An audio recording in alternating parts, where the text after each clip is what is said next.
Marcus Bennett smiled as he drove down the quiet road, his hands resting lightly on the smooth leather steering wheel. The sun was shining, and his favorite song played softly through the car speakers. It was a good day. He had just left an important meeting, one that could change his business forever. His dream of building something great was finally coming true. He had worked hard for years, never giving up, even when people doubted him. But just as he turned onto another street, he noticed flashing lights in his rearview mirror. A police car. Marcus frowned. Why was he being stopped? He wasn't speeding. He hadn't run a red light. His car was brand new, with proper registration and insurance. There was no reason for this. Sighing, he pulled over to the side of the road and turned off the engine.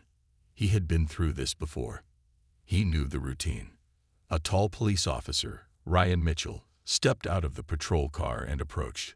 His hand rested near his holster, and his face was serious. Marcus took a deep breath and rolled down the window. Stay calm. Be polite. Don't give him a reason to escalate the situation. Good afternoon, officer, Marcus said with a friendly nod. License and registration, Officer Mitchell said, not returning the greeting. Marcus reached into his glove compartment and handed over the documents. Can I ask why I'm being stopped, sir? The officer took the papers but didn't answer right away. He glanced at the luxury car, then back at Marcus. His eyes narrowed slightly. Where did you get this car? Mitchell finally asked. Marcus raised an eyebrow. It was a strange question. I bought it, he answered simply. Bought it. Mitchell's tone had a slight edge. Marcus nodded, keeping his voice steady. Yes, I bought it. It's mine. The registration and insurance should show that. The officer didn't look convinced. Instead, he looked at Marcus as if he didn't believe him. He stepped back and spoke into his radio. Marcus exhaled slowly. Here we go again. He had seen this kind of thing before. A black man in a luxury car. Some people always assumed the worst. A few minutes passed. The officer was still talking into his radio. Sir, is there a problem? Marcus asked, trying to remain patient. Step out of the car, Mitchell ordered. Marcus stiffened. Why? Step out of the car, the officer repeated, firmer this time. People were starting to watch. A couple walking by slowed down. Someone on a bicycle paused. This was turning into a scene. Marcus took a deep breath. He had nothing to hide. But still, his heart pounded. Slowly, he opened the car door and stepped out, his hands in plain sight. He knew this wasn't over. And he knew the worst part was still coming. Marcus stood by the side of his car, the sun now a little lower in the sky. Officer Mitchell hadn't said much since he asked Marcus to step out. Instead, the officer was walking around his car, inspecting it closely, almost as if he was searching for something. Marcus could feel the eyes of the small crowd gathering around them. A woman stood across the street, her phone held high, likely recording the scene. Another man was standing near the sidewalk, glancing at Marcus with an uncertain expression. Marcus could only imagine what they were thinking. The officer's footsteps were heavy, and Marcus could hear the creak of the car's door as Mitchell opened it without asking. His heart began to race. What's going on here? Why is he searching my car like this? Everything in order, officer? Marcus asked, trying to stay calm. Mitchell didn't answer. He bent down, peering through the car's interior, tapping the dashboard with his finger. His gaze flicked back to Marcus every few seconds, as if trying to find a clue that didn't match up. Is this about the car? Marcus wondered. He had bought the car from a reputable dealership just a few weeks ago. Everything was legitimate. He had the papers to prove it. The officer stood up and looked at Marcus with a new look, one that felt colder. Where did you get the money for this car? Mitchell asked, his tone sharp. Marcus was taken aback. Why is he asking me this? I've worked hard for it. I have a business. I saved up for this car, he explained, feeling his patience begin to wear thin. Mitchell didn't seem satisfied with that answer. What kind of business? He pressed. His eyes narrowed. Marcus paused, choosing his words carefully. He didn't want to give too much away, but also didn't want to be misunderstood. I run a tech company. We've been doing well. I've been able to afford a few things. The officer didn't seem impressed. He shook his head slightly, as though he still didn't believe Marcus. He turned back to the car and took another look. It was becoming clear that Mitchell wasn't just suspicious of the car. He was suspicious of Marcus himself. "Where were you headed, Mr. Bennett?" Mitchell asked, finally looking up from the car's interior. "Just heading home," Marcus said, his voice steady despite the growing frustration. "It's been a long day. I'm just trying to get some rest." "Aha," Mitchell muttered, his eyes scanning Marcus as if trying to figure him out. At that moment, a woman's voice rang out from the crowd. "Hey, is everything okay here?" It was Rebecca Carter, one of Marcus's business partners. She walked briskly towards the two men, her heels clicking on the pavement. The officer glanced at her, then back at Marcus, looking more confused than ever. "Is this your friend?" he asked, his voice still uncertain. Marcus nodded. "Yes, this is Rebecca. She's my business partner." Rebecca stepped forward, her face serious. "What's going on, officer? Why are you questioning Marcus like this?" But instead of answering her directly, Mitchell just stared at them, clearly unsure how to proceed.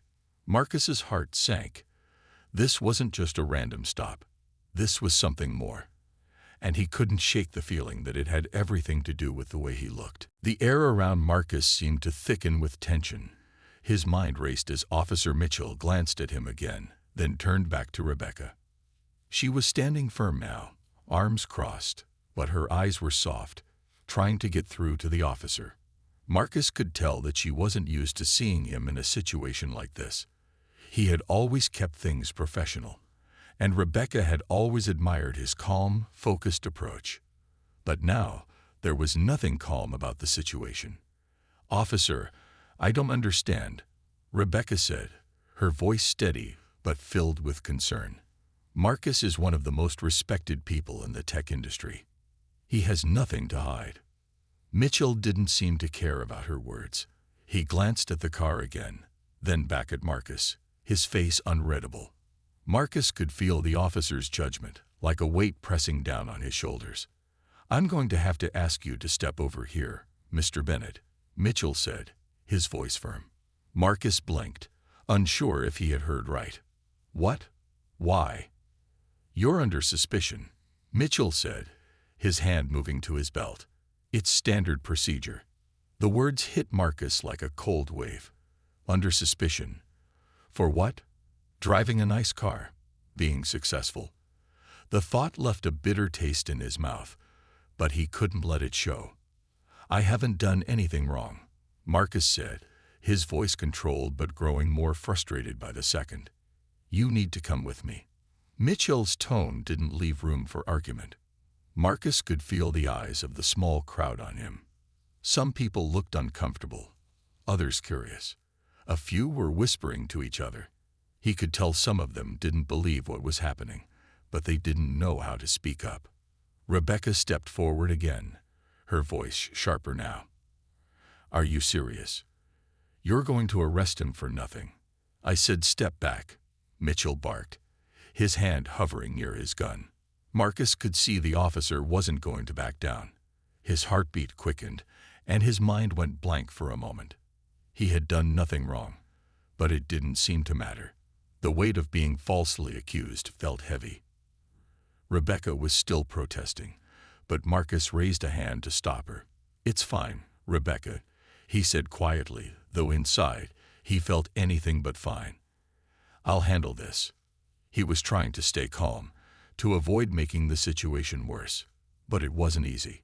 He could feel the eyes of everyone around him, and that only made the whole thing feel more surreal. With a deep breath, Marcus allowed Mitchell to guide him toward the patrol car.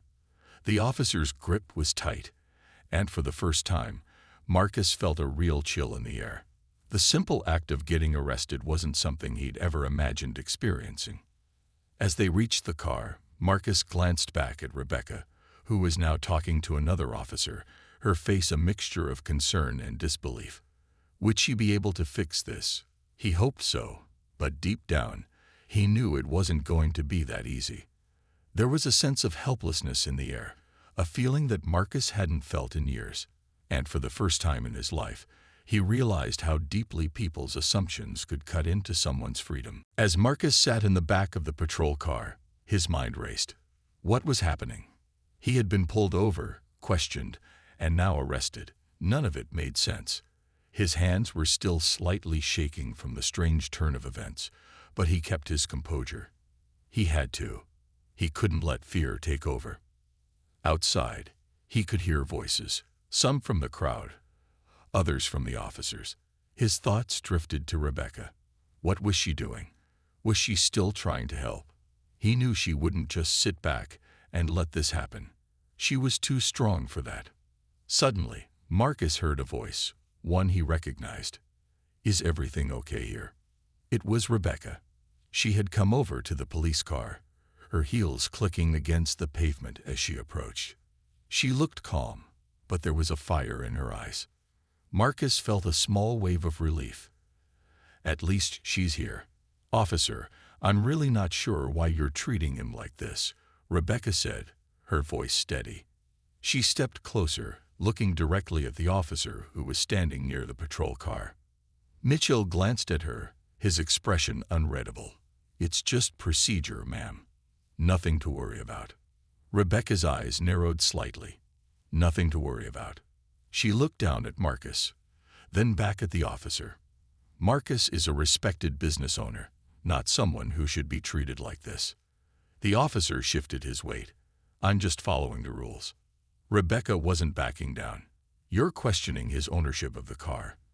And now you're arresting him. For what? A traffic stop gone wrong.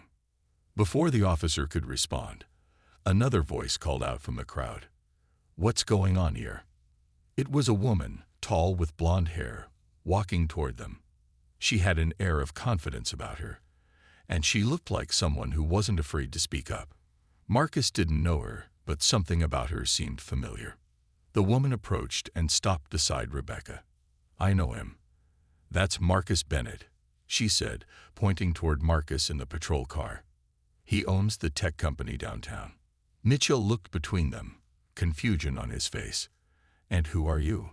I'm Lily Carson, the woman said. I'm an investor in Marcus's business. She paused, glancing at the officer's badge. I've been working with him for over a year. He's a good man, and he's done nothing wrong. The officer glanced between Rebecca, Lily, and Marcus. For a moment, there was silence. Wait a minute, Mitchell said, his voice a little softer.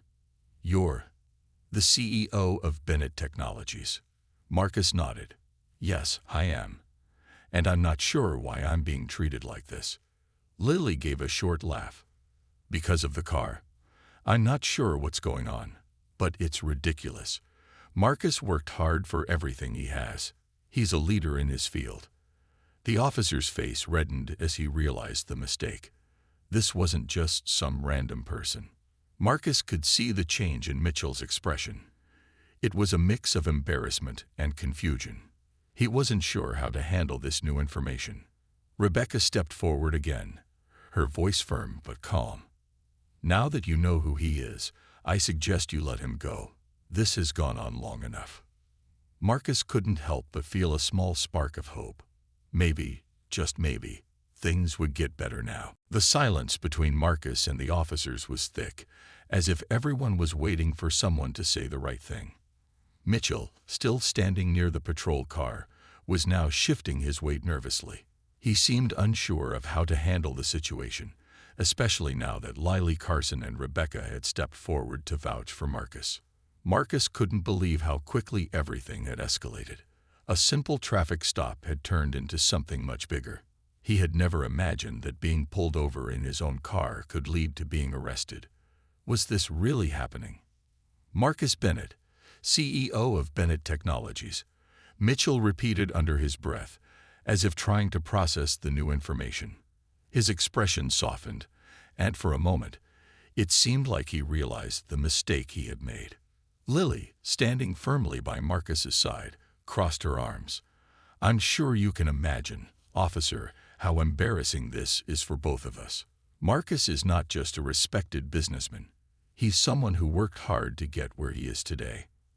Rebecca nodded in agreement, her eyes still locked on Mitchell. "He doesn't deserve to be treated this way. And frankly, neither does anyone else." Mitchell opened his mouth, but no words came out. He stood there, still holding onto the tension in the air. "I'm sorry," he finally said, his voice barely above a whisper. "I didn't know who he was. I just followed what I thought was the right procedure." Marcus stared at him for a moment, trying to decide how he felt about the apology. Did it matter? He had been stopped, questioned, and humiliated, all because of assumptions, all because of the way he looked. He could see that Mitchell was uncomfortable now, his face flushed. The officer clearly wasn't used to making such mistakes, especially in front of an audience. But even if he apologized, Marcus couldn't shake the feeling of frustration. "I understand that you were just doing your job, but this is more than that," Marcus said, his voice steady but firm. "This isn't just about a car. This is about how you treated me. You saw a black man driving a luxury car and assumed I couldn't afford it. You assumed something was wrong." The officer looked down, unable to meet Marcus's gaze. Rebecca stepped forward and placed a hand on Marcus's shoulder. "It's easy to forget that assumptions don't always tell the full story. We need to understand that, especially in a society where everyone deserves to be treated with respect, no matter who they are or what they have." Lily nodded in agreement. "Exactly. And I hope you learn from this. No one should ever feel like they're being judged before they even get a chance to speak." Mitchell took a deep breath. "I get it now. And I'm truly sorry for what happened. I will make sure this doesn't happen again." Marcus looked at the officer, his mind still racing. Could things change? Was this the start of something new, a chance for people to really understand each other, to look past their differences? "I hope you mean it," Marcus said, his tone soft but serious. "But actions speak louder than words. I'll be watching." With that, Mitchell slowly stepped back, his face still a little red from embarrassment. The tension in the air started to lift as he moved to his patrol car, probably trying to find a way to fix the mistake he had made. Marcus turned to Rebecca and Lily, feeling a bit of relief. They had helped him through this, and he was grateful. But the journey was far from over. This experience was a reminder that change wouldn't come easily, but it had to start somewhere. The moment Marcus was released from the patrol car, he felt the weight of the situation press down on him. The crowd, which had quietly gathered, was now murmuring among themselves. The scene was becoming bigger than he had ever imagined. He had been the center of attention for all the wrong reasons. As Marcus walked towards Rebecca and Lily, he could feel the eyes of the onlookers following his every move. Some people were shaking their heads in disbelief, while others were taking out their phones. He knew that this story would spread quickly. It would go beyond the neighborhood, beyond the police station. It was already becoming bigger than just one incident. Rebecca, standing by his side, gave him a small smile. "I know this isn't easy, but you're not alone in this," she said quietly. Marcus gave a nod, but didn't respond right away. His mind was still processing everything that had happened. How had things gotten so out of control? He had always prided himself on keeping a low profile, focusing on his work, his business. Now, all that mattered to people was the color of his skin and the car he drove. Lily, who had stayed mostly quiet, spoke up. "This isn't just your problem, Marcus. This is a bigger issue, and I think the world needs to see it." The tension in the air was palpable. The officers who had been involved in the stop were now standing a few feet away, talking amongst themselves. Marcus could tell that they were waiting for the situation to calm down, but it didn't seem like it was going to happen anytime soon. Rebecca raised her voice, addressing the growing crowd. "Everyone, listen up," she called out. This is a case of racial profiling. The police officer assumed that Marcus couldn't afford this car just because of the color of his skin. He's a successful businessman, and this shouldn't be happening. We all need to do better. At her words, a few people in the crowd nodded in agreement, but others looked uncertain. Some looked embarrassed, as if they hadn't realized what was happening. The air was filled with a mix of emotions, some understanding, some confusion. One man, who had been standing quietly at the back of the crowd, stepped forward. "You're right," he said, his voice steady but filled with emotion. "I didn't understand what was going on at first, but now I see. It's wrong." Marcus looked at the man, feeling a sense of solidarity. The man wasn't the only one who felt this way. There were others too. The more people began to understand what had happened, the more support Marcus felt. But not everyone was on his side. Some voices in the crowd whispered, questioning why the situation had gone this far. A few even seemed to blame Marcus for the way things had unfolded. The online reactions began to pour in. Videos of the encounter spread quickly across social media. People were commenting, sharing, and discussing the event. Some supported Marcus, while others criticized him, claiming that he had made the situation worse. The mix of public opinions made Marcus feel both hopeful and frustrated. On one hand, the incident had brought attention to a real issue. But on the other hand, he knew that this wasn't a problem that could be solved overnight. As the crowd began to disperse, Marcus turned to Rebecca and Lily. "This isn't over, is it?" he said, his voice filled with determination. Rebecca gave him a supportive smile. "No, it's just beginning." The next day, Marcus found himself sitting at his desk in his office, staring at his phone. The social media posts, news articles, and comments were still flooding in. Some supported him, others criticized him.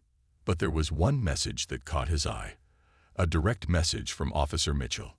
Marcus hesitated before opening it. Why would the officer reach out?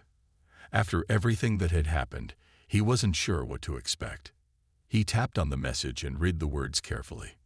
"Marcus, I owe you an apology. I'm sorry for the way I treated you yesterday. I've been doing a lot of thinking, and I realize that I made a huge mistake. If you're willing, I would like to meet and talk about what happened. I want to understand where I went wrong and how I can do better." Marcus stared at the screen for a long moment. He wasn't sure how to feel. Was this sincere, or was it just an attempt to cover up what had happened? But then he remembered the look on Mitchell's face when he realized who Marcus really was. The officer had seemed genuinely uncomfortable, almost ashamed. Maybe this wasn't just an apology for the sake of saving face. Maybe Mitchell was trying to learn and grow from the experience. Marcus took a deep breath. This was his chance to make a difference. He replied with a simple message. "I'll meet you. Let's talk." Later that day, Marcus met Officer Mitchell at a local coffee shop. The place was quiet, the kind of place where people could talk without being interrupted. When Marcus arrived, Mitchell was already sitting at a table near the window, his uniform neatly pressed, but his posture tense. He looked up as Marcus approached and stood up quickly, offering a handshake. "Thank you for agreeing to meet with me," Mitchell said, his voice sincere. Marcus shook his hand. "I wasn't sure if you were serious, but I'm here. Let's talk." They both sat down, and there was a long pause before Mitchell spoke again.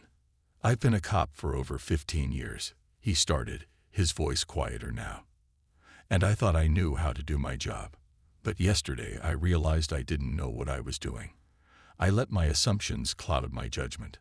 I saw you in a nice car, and I didn't stop to think about why you might be there, or who you really were. I saw your skin color, and I let that influence my decision." Marcus listened, trying to stay calm. This was the apology he had been waiting for, but it didn't make the situation go away. He couldn't forget what had happened, the humiliation he had felt. Still, he didn't want to let this moment slip away. "I'm sorry, Marcus," Mitchell continued. "I truly am. I should have never treated you the way I did. I'll do everything I can to make sure this never happens again, not just with you, but with anyone else. I want to do better." Marcus took a deep breath. He could feel the weight of the conversation, the gravity of what they were discussing. "I appreciate your apology. But it's not just about this one incident. It's about changing the way things are. People need to understand that this kind of thing happens every day, to many people, in ways that aren't always visible." Mitchell nodded. "I know, and I want to be part of the change." There was a silence between them as they both processed what had been said. Marcus knew that one conversation wouldn't change everything, but it was a start. It was a step in the right direction. "I'm willing to help," Marcus said after a moment. "If you're serious about changing, I can help. But it's going to take time. It's going to take action." Mitchell's eyes were serious as he nodded. "I'm ready. Let's do it." After the meeting with Officer Mitchell, Marcus felt a sense of cautious hope. The conversation had gone better than he expected. It wasn't easy, and it certainly didn't undo the hurt of the past, but it felt like the beginning of something important. Over the next few weeks, the story continued to spread. Media outlets picked it up, and more people began to talk about what had happened to Marcus. Some of the public reaction was supportive, while others still struggled to understand why the situation had even escalated. It was clear that this was bigger than just one incident. It was a conversation about race, assumptions, and how society viewed success. Marcus had decided to use this platform to raise awareness, speaking at local events, and even joining discussions about racial profiling. He wasn't doing it for fame or recognition. He was doing it because he knew it was important. If his experience could help even one person understand what so many others went through every day, it would be worth it. But Marcus didn't want to stop there. He had agreed to help Officer Mitchell with his own journey. Over the course of the following weeks, the two met regularly. Marcus shared his own experiences with racial profiling, talking openly about the struggles he faced while trying to achieve success. Mitchell, in turn, listened. He listened with an open heart, asking questions and reflecting on what he had done. It was clear that this wasn't just a way to brush things under the rug. It was a chance to truly learn and change. One afternoon, Mitchell invited Marcus to a police training seminar. "I want you to speak," Mitchell said, his voice full of sincerity. "I think it's important that my colleagues hear your story." Marcus was hesitant at first. Could he really make a difference? But then he remembered the way people had reacted when they understood what had happened. Maybe this was another chance to reach more people. On the day of the seminar, Marcus stood in front of a room full of officers. The room was quiet, and all eyes were on him. He wasn't used to speaking in front of crowds, but he had something important to say. "I've always worked hard to get where I am," Marcus began, his voice steady. "But the truth is, no matter how hard you work, sometimes people still judge you based on how you look. The way I was treated wasn't just a mistake. It was a symptom of a bigger issue. People assuming that success belongs to a certain group and not others." He paused, looking around the room. "It's not just about one traffic stop. It's about the everyday struggles people face because of their skin color. And it's time for all of us to do better, to question our own assumptions, and make the effort to understand each other." The room was silent for a moment before an officer raised his hand. "How can we help? What can we do to make a difference?" Marcus smiled softly, feeling a sense of hope rising in him. It starts with listening, and it starts with not jumping to conclusions. If you want to make a difference, start by making the effort to understand. By the end of the seminar, Marcus felt a sense of accomplishment. It wasn't just about him anymore. It was about changing minds and opening eyes. He had done his part, and now it was up to everyone else to carry the message forward. As he left the room, Officer Mitchell walked alongside him. "Thank you," Mitchell said. "I think we're all going to remember today." Marcus nodded.